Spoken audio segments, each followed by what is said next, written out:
বাতিলের চলছে লড়াই চলবে, বাতিলের চলছে লড়াই চলবে, বাতিলের চলছে লড়াই চলবে, বাতিলের চলছে লড়াই চলবে, বাতিলের চলছে লড়াই চলবে। ডাক্তার জাকির নায়েক সাহেব ইসলাম প্রচারক নন, দ্বীন প্রচারক নন। তিনি বেশি থেকে বেশি টেলিভিশনের কর্মী, অথবা বলা যেতে পারে তিনি সব ধর্মের উপস্থাপক।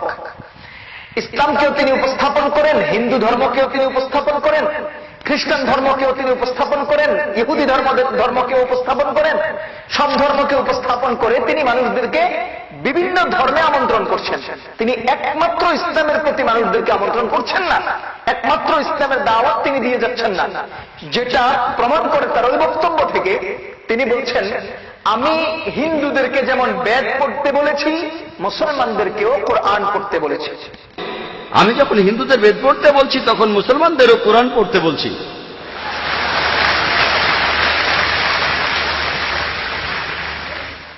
হিন্দুদেরকে যদি বেদ পড়ার প্রতি উদ্বুদ্ধ করা হয়, তাহলে বুঝা গেল হিন্দু সম্প্রদায়কে হিন্দু মতবাদ অবলম্বনের জন্যই তিনি দাওয়াত দিলেন। আর মুসলমানদেরকে যদি কোরআন পড়তে উদ্বুদ্ধ করা হয়, তাহলে মুসলিম জাতিকে কোরআনের প্রতি আহ্বান জানিয়েছেন। তাহলে যেই লোকটা কোরআনের প্রতি এক গ্রুপকে আহ্বান জানান এবং অন্য গ্রুপকে এই বেদের প্রতি আহ্বান জানান, তিনি কি করে ইসলামের প্রচারক হন? তিনি কি করে দ্বীনের প্রচারক হন? দ্বীনের প্রচারক হবেন তিনি যিনি শুধু শুধু কোরআনের দাওয়াত দিবেন, শুধু কোরআনের প্রতি আহ্বান জানাবেন, আমন্ত্রণ জানাবেন।